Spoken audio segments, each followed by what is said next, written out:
When most people think about the mental game of conditioning, what they're really thinking about is mental toughness, how hard you can push yourself to your limits and beyond. But the reality is, well, that's an important part of conditioning depending on your sport or your goal. There's also a much bigger picture to mental performance and how it plays a role in your ability to perform under pressure and just your ability to use your conditioning in general. So, in this section, what I want to talk about is how this all plays out and give you some key areas to improve. Now, to start out with, we just have to understand first what is the big picture of the mental game, and that starts with stress. And we have to understand that stress is a part of our lives, not just in competition or training, but just in life itself. So our daily lives are filled with different types of stress that we have to deal with it, whether it's physical from training, whether it's mental from just life itself, nutritional stress, atmospheric stress if you're cold or hot. All these different types of things are placing stress on our body, and that plays a big role into understanding the mental game of conditioning. And that's because we have to understand that stress ultimately starts in the brain. And what I mean by that is, let's say you have a fear of heights, for example, and you find yourself at the top of a high building or a high rise or something where your fear is ultimately realized just because you're looking down and seeing the ground. Now, in that case, you may not be in any actual real immediate danger unless you are literally dangling off the end of the building, but just that sense of fear is going to trigger a cascade of hormones to be released in the brain. And that cascade of hormones released in the brain is going to cause our sympathetic system, our fight or flight system, to activate, right? So when you think about something that you find stressful, whether it's a phobia or it's just something in life, your heart rate elevates. And this is really easy to see if you're just using a heart rate monitor. The reason your heart rate elevates is because the sympathetic system is being turned on. And what does that mean? That means that your body is inherently increasing energy production as a result of that stress. So again, it doesn't really matter if this is real or imagined. It's just important to understand that stress starts in the brain. It's something we've talked about a bit already, but this is a really key point to understanding the mental game of conditioning, because ultimately a big piece of the mental game of conditioning is understanding how to manage this stress response. Because again, conditioning is the application of fitness, and a big piece of that is managing the stress response effectively for the situation that you're in. So overproducing energy is not really a good thing. It's inefficient and it leads to more harm than good over the long run. So how do we improve that? Well, there's four big areas we're going to talk about in this lesson here. The first is just your general stress tolerance skills, and that means literally the ability to manage this by awareness and going through a process in your brain to be effective at how much the stress response is turned on. So learning how to deal with a phobia, for example, so it doesn't cause such a big fight or flight response is a good example of that. The second thing here is familiarity with your environment. Now, this really applies a lot towards the athletic population. So if you're an athlete, the more familiar you are with the competition environment you're going to be competing in, the more likely your body is to be able to manage the stress response effectively. And this is a big thing you see with experienced athletes, right? They don't get that big surge of adrenaline before competition. They know how to control themselves. They've been there, done that. So that comes, A, with a bit of experience, of course, but B, also planning your training so that you can replicate certain aspects of the environment that are going to be in competition through the training process. You become more familiar with them. 3 is just energy management. And again, this is just a very clear and conscious process of developing a skill set to do that, to manage your energy wisely based on what it is you're trying to accomplish, so that again, you're not overproducing energy. Because again, from a physiological standpoint, nothing is worse than producing more energy than you need, because that's going to come with the cost of fatigue, and yet you didn't actually produce more power or force than you could have. So you're essentially just wasting energy through this process of the stress response being exacerbated. And then the last thing is just having a higher level of fitness is a really good way to help mitigate this. The higher your level of aerobic fitness, the higher your overall level of training history in general, the more stress you've learned to adapt to over time, the easier it is for you to manage that stress response effectively. So the big picture of putting all these pieces together is what I call dynamic energy control. So it's a set of skills, it's a set of conditions here that give you the ability to control that stress response in a wide variety of situations and contexts. And again, I'm not going to be talking about building mental toughness. You can run yourself into the ground, because again, really what the mental game of conditioning comes down to is more about this process of energy management and control than it is about just pushing yourself to the edge of what you can do. You shouldn't get to the edge of what you can do in the first place as long as you're managing energy effectively, or at least as effectively as possible.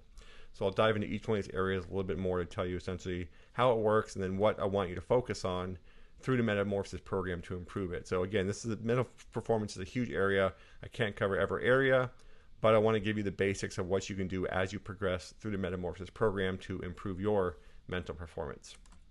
All right, so first up is just stress tolerance skills. And this means learning how to perform in a stressful environment. And this is something that can be developed. This is something the military is great at. The Special Forces spend a huge amount of time developing. It's the ability, again, to recognize that you're in a stressful situation, but be able to perform anyway. And this is a big set of skills that are a part of that. But one of the most important here is just the awareness of the situation and the awareness of where your body is at. And training is a great tool to ultimately improve this, because training is a stress that you can put yourself under in a controlled environment, right? You're not in the military, you're not getting shot at, your life's not in danger, but you are producing a lot of force and power. You can be in a noisy environment. There's lots of reasons why we can use training as an environment to build our awareness of where our body's at. I'll talk a bit more about how to do that.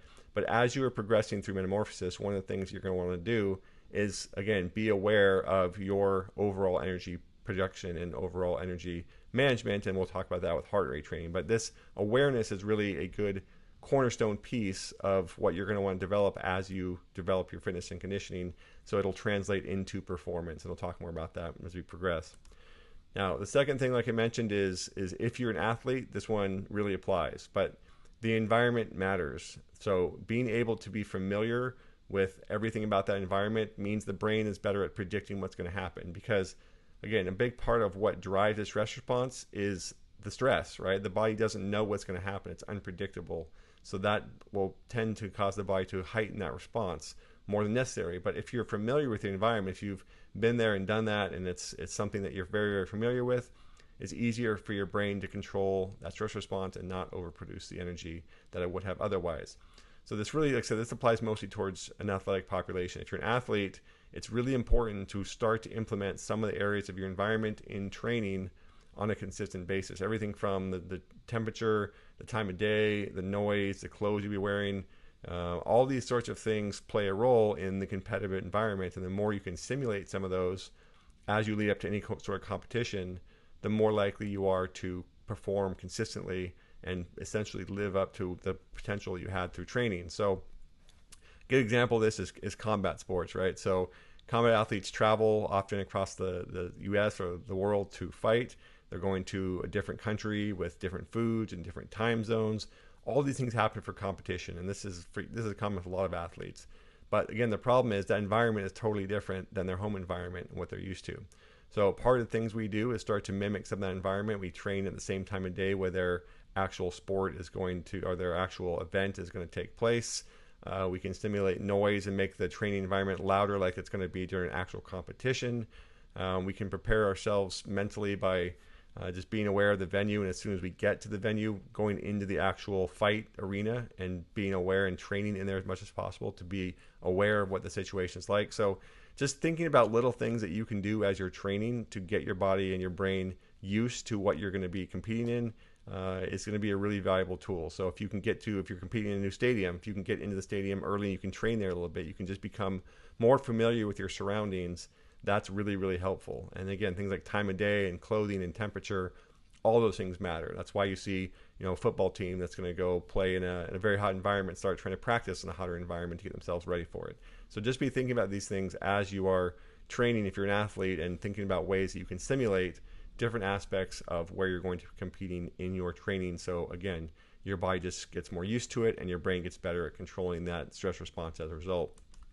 Now, this is all part, as I mentioned, of just the overall process of managing your energy effectively. And this is where we can use training. So the whole thing here, what we're trying to accomplish is always being aware of where you are in relation to your body's limits. So there's going to be a certain amount of energy you put out that if you go beyond that, you're going to start to incur the cost of fatigue. And this has to do with your aerobic and anaerobic fitness levels. but you need to be able to understand where that level is and where you are in relation to that level.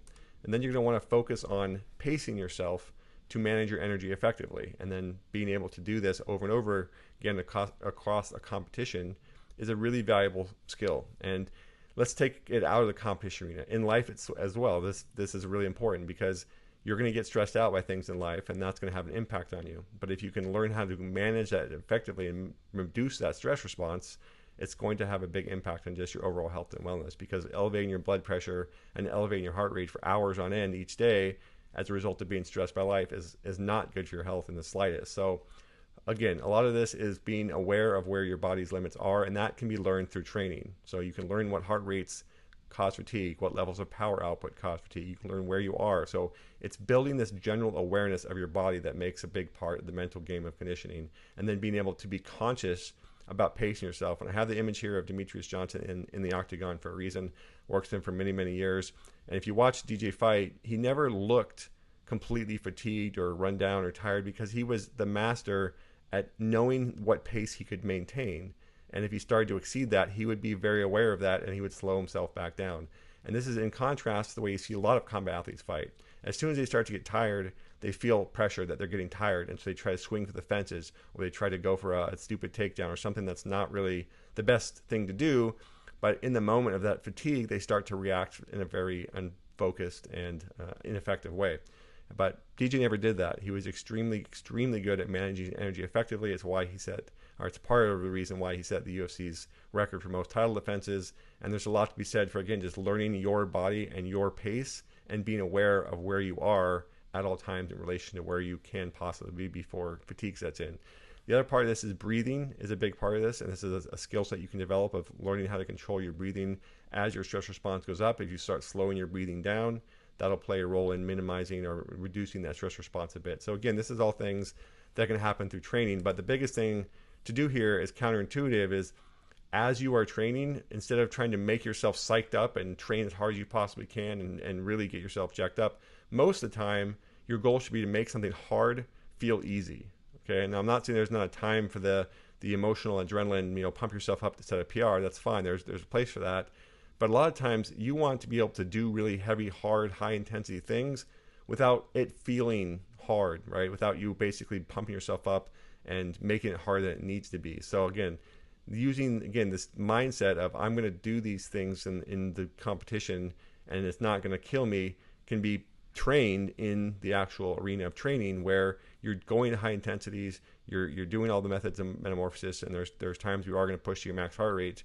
But being able to try to focus on remaining calm in that moment is going to help develop that skill set. So again, as you're using the methods that are covered in the program, as you're progressing from weeks 1 through week 8 and the intensity is cranked up, again, focus on controlling that emotional response, controlling the heart rate response. And the best way to do that is through the metamorphosis heart rate training. So you're going to be using these different heart rate zones for both the work period and the active recovery. And this is part of zone-based interval training.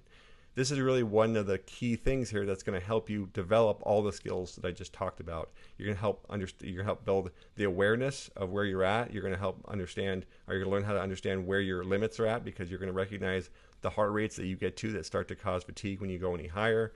You're going to learn how to control your heart rate by working on dropping the heart rate during the rest period. Even though it's active rest, you still want to bring that heart rate down. And this is a really, really big piece of that concept I said called dynamic energy control.